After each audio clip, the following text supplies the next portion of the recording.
Good morning, wrestling fans, and welcome to PWR Today, Monday morning, October 18th, 2021. The man they call Meathead once again being joined by Linda Kay. Good morning, Linda, the lovely Linda Kay. Why, thank you, Meathead. You know, it is wonderful to get back in our regular rotation, having you back Monday morning, leading the show. I'm regular now too, so everybody, I'm glad to have told you that as well.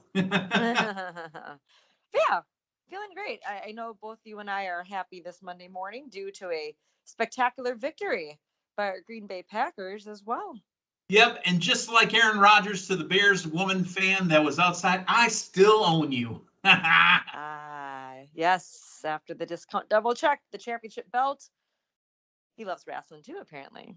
Yeah, so, everybody gets the Rodgers rate. Maybe she didn't get the Rodgers rate. Who knows? That's right. But he still owns her.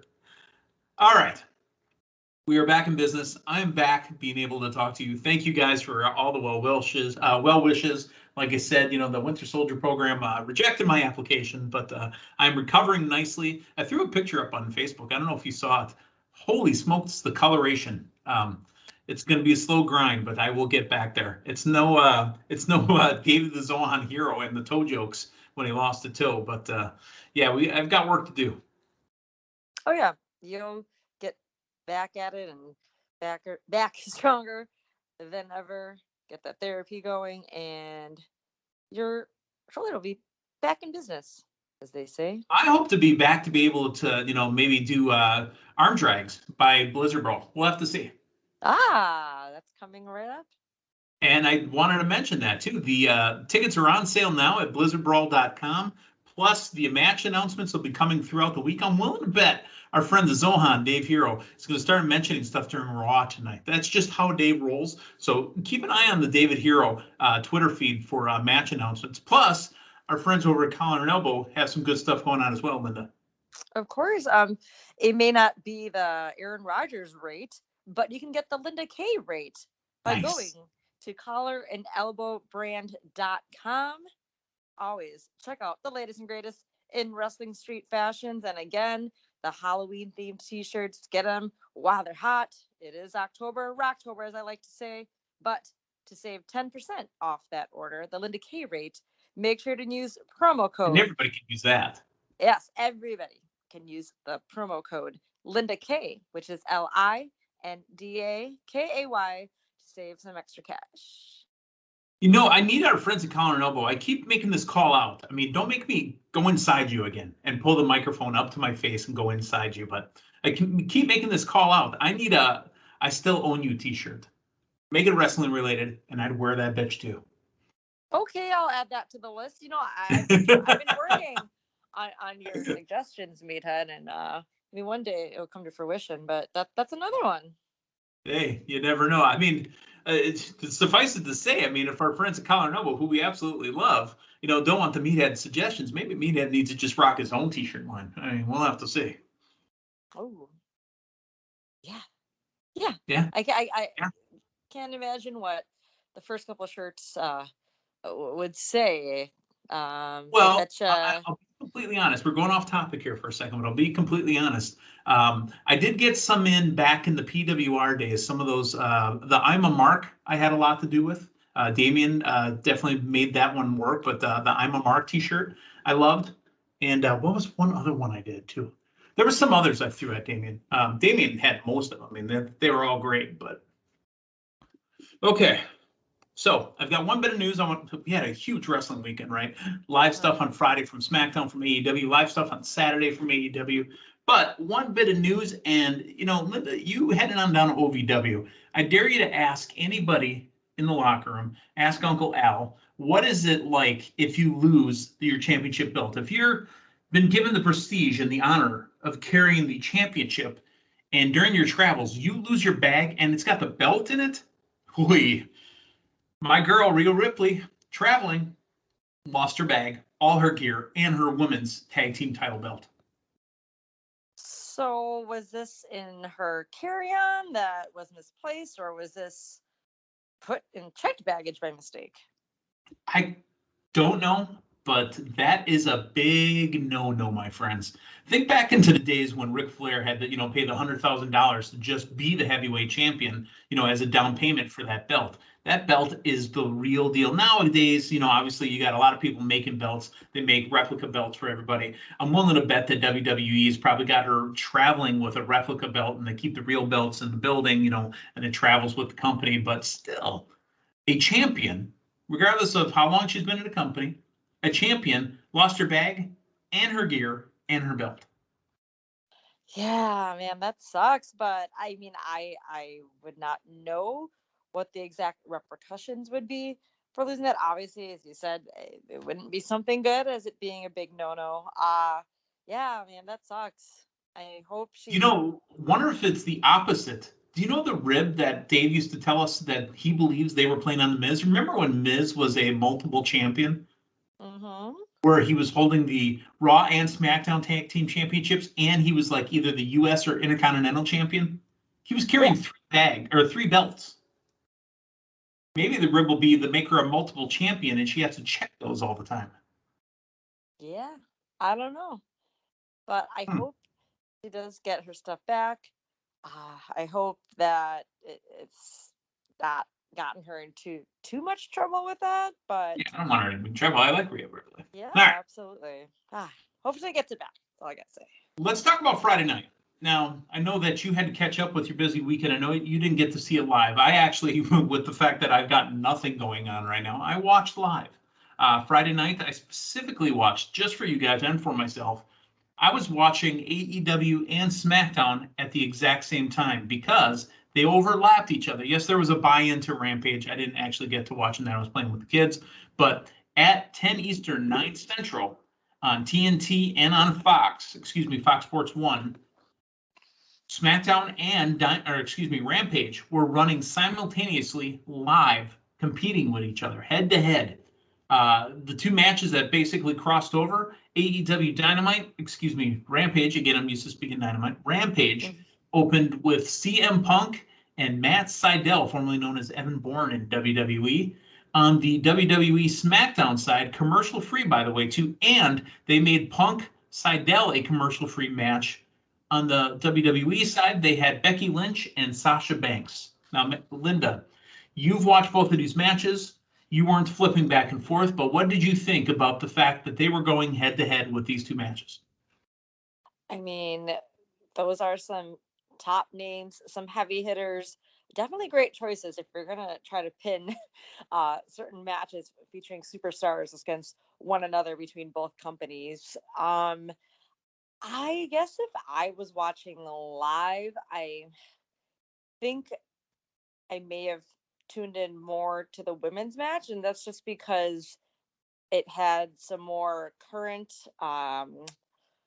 decisions that it had more of a effect, I should say, considering Sure. Crown Jewel is coming up this week now, depending on what could have happened from that match, or just the effect of it leading into something but more current, versus having CM Punk kicking off against Matt Sydal, who they both respect one another, and obviously we know that would have resulted in a tremendous match as well. Obviously, CM Punk kicking off a show will bring lots of eyes and start off the show hot. But I feel that, I mean, I honestly don't know the numbers, which was getting more in the ratings at that moment in time. But I thought they were great matches to put up against one another during this overlap for the first time ever between SmackDown and Rampage.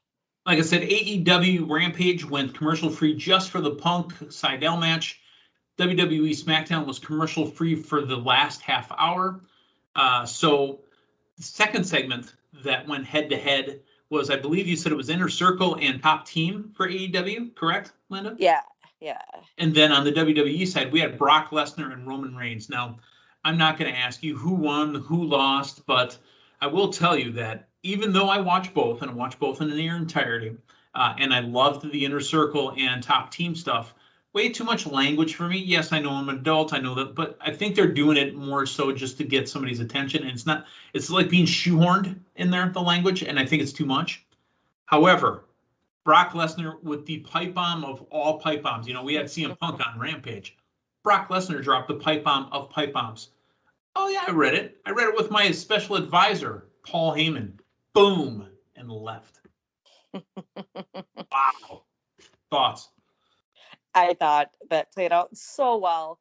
I loved it just from the actual signing of actually just getting to the table with the Yeah, I contract stared signing. at him and just scribbled across the center of the contract. Yeah, well, I mean, just getting the contract signed too. Obviously, Roman, standing at the head of the table, but then you just got Brock putting his feet up on the table, no big deal. And then Roman having to take the, advising to his, to Paul Heyman, saying that, yep, looked it over. You should sign this paperwork, and he did. And then Brock not my even looking. advocate. Yes. Yes, yeah, advocate. Thank you. And then Roman saying, "What are you, a dumbass?" Right? Brock Lesnar's killing it right now because he's getting to talk. Yeah, I think those were his exact words, and the way that Brock just came off, like, again, no big deal. Like, I already looked it over this morning, with my advocate, or what he said. He doesn't call him his advocate, right? Yeah, but Paul Heyman, and that moment, I even gave out when I saw that moment, as well as the thousands of fans there. Yeah, and yeah, that was a tremendous way to end it. Obviously, that's the SmackDown go home show going to Crown Jewel, and thought it did perfectly, at least for the SmackDown side going in. Sure, yeah, and really, that's also the go home for that roster in that current form as well. Because remember, right, after Jewel, they will be putting on the new rosters. Yeah, absolutely. So I thought SmackDown was great. That extra half hour definitely had a lot of power to it, and if they just keep that type of momentum and going in, moving forward with these new rosters, and I think SmackDown would continue to be in great shape. So the beginning of the show was a lot of promos, a lot of talking. I mean, we had 2 sit-down type interviews. One between Rollins and one from Rollins and one from Edge, right? Mm-hmm. Yeah. All right, I get it. Oh, okay. The thing is, though, that they were going to have to pay for that extra half hour on SmackDown, so that's why we didn't have as much wrestling. If we would have got more wrestling or whatever, it would have felt like it was an extra show. I just felt like we got a lot of pre-show in the beginning of SmackDown. Doesn't matter. SmackDown ended, like I said, with a pipe bomb. It was fantastic. Now, let's talk AEW Dynamite from Saturday night, and this was live. Let me ask you a question about the building they were in, the James L. Knight Center in Miami, Florida. What was with the backdrop? Like, was it in a bowl? I felt like, and you'll be able to speak to this more than I can. You know how the outside of the Fiserv looks like a beer barrel? I felt like it was the inside wall was the inside of a beer barrel. I see what you're saying now that I think about it. That was weird. Like there was no second level. Maybe it was set up that way with the seating. Yeah, I don't know. It was just weird. I'm not sure, but the crowd was hot. I definitely loved super hot. The Spanglish going on with the chants Loved throughout it. the night. See. Yes, and una mas. Yes. Una mas. Yeah. That was awesome. Opening match was Dante Martin with his advocate, technically, Lio Rush, against Malachi Black. Now, Malachi Black was going to win this, right? There was no way that he wasn't going to win this. However, on commentary all night was CM Punk again, and they were so hot, they were singing Cult of Personality louder than I've heard it in a while, maybe since Chicago. I think so. All right. So, I mean, good match. Obviously, Malachi Black with the win. The Inner Circle reuniting and regrouping in the ring, going up against Top Team again on the microphone. Again, I feel like they're shoehorning in all this language. You pieces of shit. It's too much. It's losing its effect. You know what I mean? I had a glimpse of the whole Attitude Era, and the way Jericho was talking to Paige Van Zandt reminds me of how he, the famous Stephanie McMahon's, interviews or confrontations, I should say.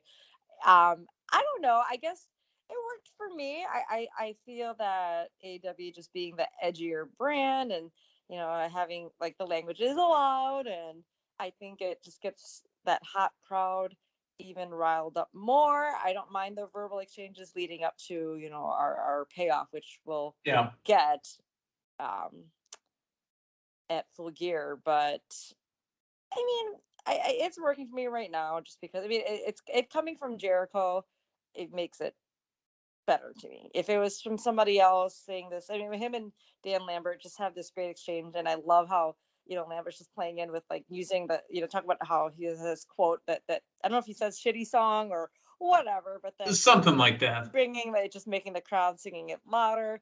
I just think overall, yeah, it's funny, but it also just works so well because I don't know. I'm enjoying this right now, and I feel that I can just tell like they're all definitely enjoying it themselves. I'm meaning Inner Circle and American Top Team as well. All right. There was a AAA tag team title match. It was going to be the Lucha Brothers, Penta El Zero Miedo and Rey Fénix, against Andrade El Idolo's masked team, which is Las Superranas. Apparently, that means that they're the Super Frogs. Frogs, yeah. Yeah. That was interesting.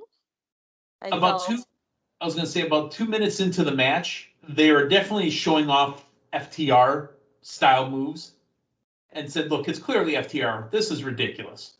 All right, fine. Super Rana #1 tried to take off the mask of Rey Fénix, but Fénix rolled him up, and then they were able to unmask the Super Ranas, Las Super Ranas, and it's Hardwood and Cash, but that didn't make a difference because the winners and new AAA Tag Team Champions, FTR. Now, no one in the PWR draft of 2021 has FTR, but that is another title win. Didn't happen on pay-per-view, but those are another set of champions.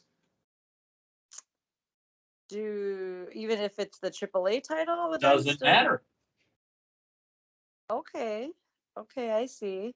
It's titles. Now, granted, like I said, if Kenny Omega went over and lost his AEW title on, say, Impact Wrestling, it wouldn't matter, right? But because Kenny Omega lost his Impact Wrestling Championship on AEW, if it would have been on pay-per-view, he would have lost points. I see. Got to be on AEW or WWE/NXT programming. Okay. I was just going to say, if we need to reach out to the County Forever to Dinam and Howe for confirmation, that would have been needed, but no, you just clarified it for me. I mean, because Moxley got title defense points when he was the IWGP champion. Right. Okay. On an AEW pay-per-view. Fair enough.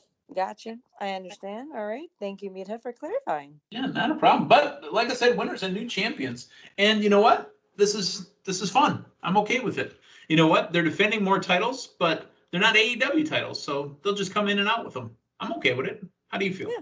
Yeah.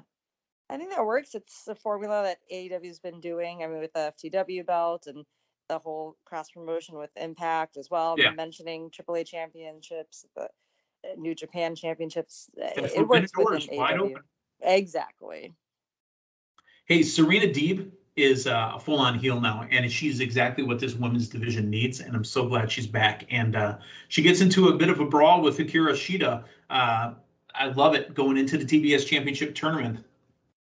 Absolutely. Love Serena Deeb, also a friend of the show. You know, that match that would have been Shida's 50th, when I thought it was almost a given that Hikaru Shida would have gotten the match. I mean, that win, because they already had her trophy ready to not go. At all. It's great the way. Oh, yeah.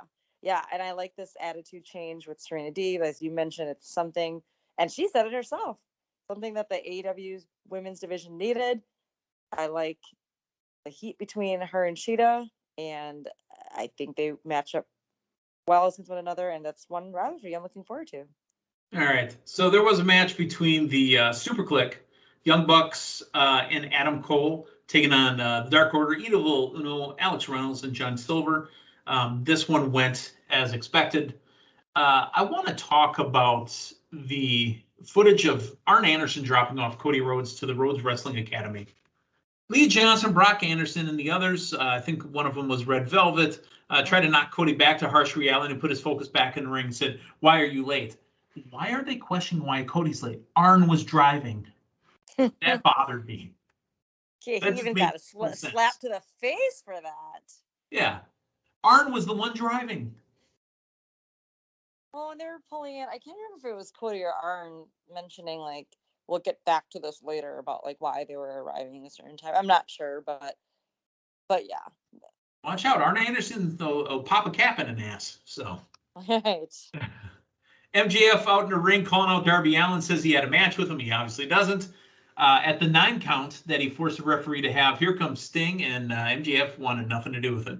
So there's a little back and forth there. And there's back and forth between Anna Jay and Dr. Britt Baker, DMD. Yeah. Britt Baker is the champion they need right now, but we need to see her wrestle more.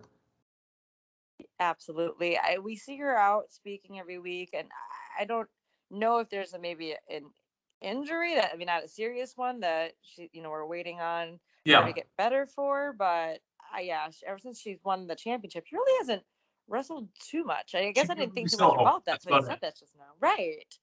I guess, this is a way to set things up about who her next major opponent would be, and she got the Ruby Soho, and now it looks like it's going to be Anna Jay, which I think will be a great feud as well. I think they also match up nicely, and it's nice to see Anna Jay back and get her in her first big I don't want to say story, but program feud. Program, thank you, since coming back from her injury.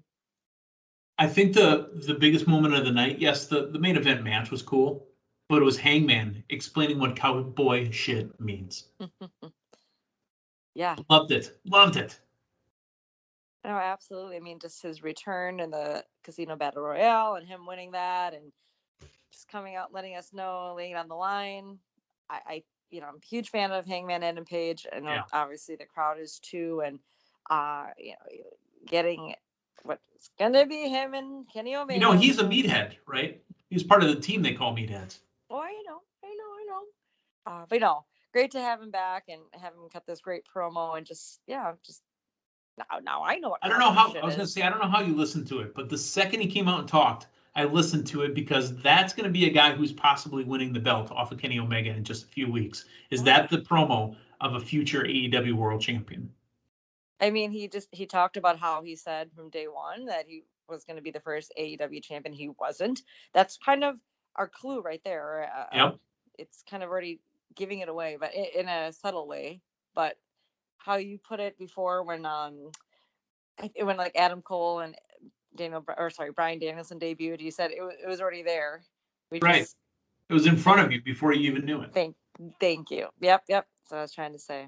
Speaking of Bryan Danielson, thank you for the segue there. He had the main event, the infamous Bobby Fish. Mm-hmm. Bryan Danielson and Bobby Fish were the main event. These guys, and I love the references to it, these guys used to tear it down in Ring of Honor. AEW has no problem acknowledging that. CM Punk on commentary, obviously acknowledging it as well. The winner of the match, obviously, Bryan Danielson. But what a great show. Don't forget, next week, Dynamite will be live again on Saturday due to NHL action on TNT. And we're going to have this happen a little bit, either from basketball or either from hockey. But, Dynamite's going to be on TNT, and it won't be affected once it makes the move to TBS. So, Linda, overall, a big wrestling weekend. I'm really happy with everything we got. I'm happy with what was going on Smackdown as well. So, lots of good stuff to talk about. And tonight, we're going to have the go home to Saudi Arabia's Crown Jewel this Thursday afternoon, 12 Eastern, 11 Central. And that's a.m., folks, 11 a.m. this Thursday. But tonight we've got Raw, and we're going to see where we're going to from there. Get all these matches solidified. And the King of the Ring and Queen's Crown matches will be set as well. That's right. We already have the half of the finals set, and we're going to find out the other halves of the finals tonight on Raw. Yeah, definitely looking forward to that. And, we got some of those Raw matches getting closer to Crown Jewel. I want to see what happens between Big E and Drew McIntyre, especially tonight as well. Yep. All right. For Linda Kay, I'm the man they call Meathead. Hey, thanks for stopping by. We will talk to you tomorrow morning. So long, everyone.